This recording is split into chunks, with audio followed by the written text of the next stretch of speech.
Bacon! Bacon. For every meal, that is what I'm making. You think I'm eating turkey, you're mistaken. When it's on, I put it on the table. I try to share it, but I'm not able. I wanted to. For every meal, that is what I'm making. I wanted to. You think I'm eating turkey, you're mistaken. I'm gonna puke. When it's on, I put it on the table. I wanted to. I'll have it for lunch sometimes. I'll have stuff on the side, like fries, but bacon needs no ally.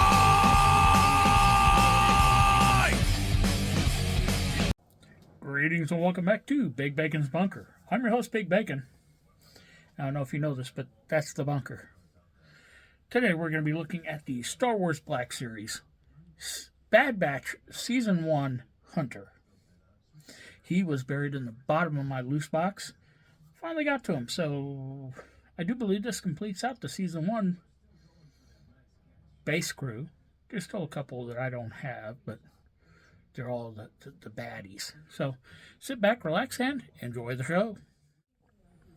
So as we typically do on this channel, we're going to start with the accessories. Look at the figure, gear him up, and get him on the shelf.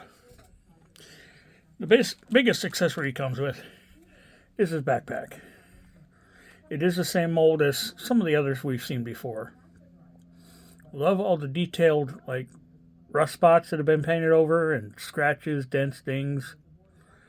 A little bit of paint details here and there. It's a nice looking piece. Nice T-bar connection in the back so it doesn't like rotate and spin. Very nice. He has his Clone Force 99 helmet. Now they've got a distinctive paint that's pretty much all their own. But even that gets worn and chipped. And mine looks like it. You could see the printing method, the dot matrixing, but it looks like I've got fingerprinting. But that's just the way it's printed. Got some lovely scratches and dents all over the thing. Now, it does seem a little large on the figure, and we'll see that when we gear him up. He's got the same blaster that all the others come with. Basic sculpt, no paint apps. Although it does like have a flecked, speckled look to it. Don't know what that's all about. He actually has a small hand blaster. But unfortunately they gave him nowhere to actually holster any of these.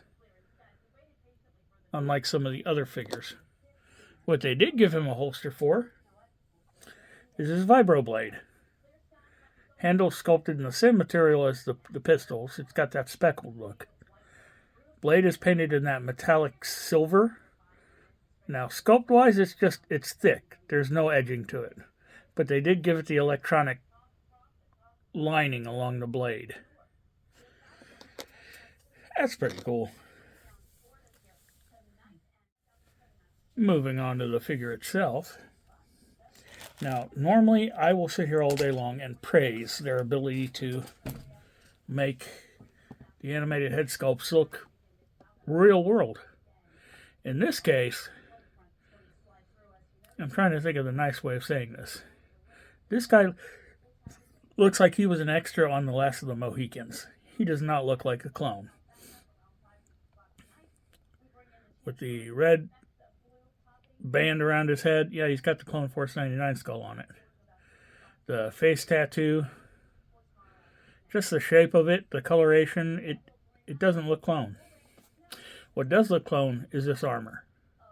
Most of this is what you will see for pretty much every Special Force clone that they put out after this. Lots of little cuts, scrapes, communicator on the wrist there. Paint apps appear to be pretty good. Shoulders are rubbery, and they're on that O-ring system. Clone Force 99 emblem, 99. They even put silver highlight points on for scraped paint. I mean, it's just beautiful. Now, the reason most of those other clones have that hole in the arm is this. This is the knife sheath that they've attached underneath his left forearm. His articulation is pretty much the same as all the other clones that we've looked at fairly recently, so we're not going to spend too much time going over that. So we're just going to gear him up. Backpack fits in there really well. Now there's nowhere to attach any of the blasters to the backpack. We do have, let me get this elbow up. We can get the knife inside of the sheath. And it does fit well. He does not have a trigger finger on this hand, but he can kind of just hold a blaster over here, because there's nowhere else for him to put them.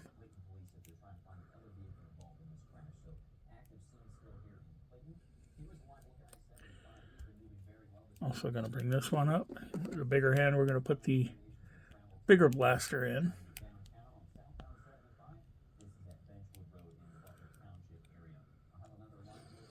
And then the helmet, which does fit over the head.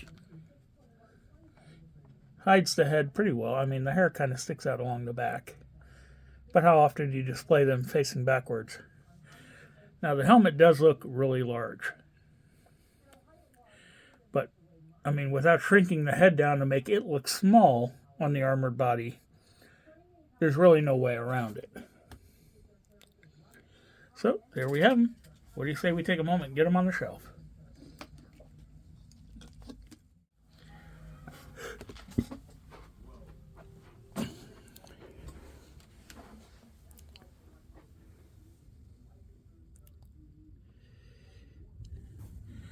And there you have them. Once again, thanks for tuning in. Be sure to subscribe, like, share, comment, hit that notification bell.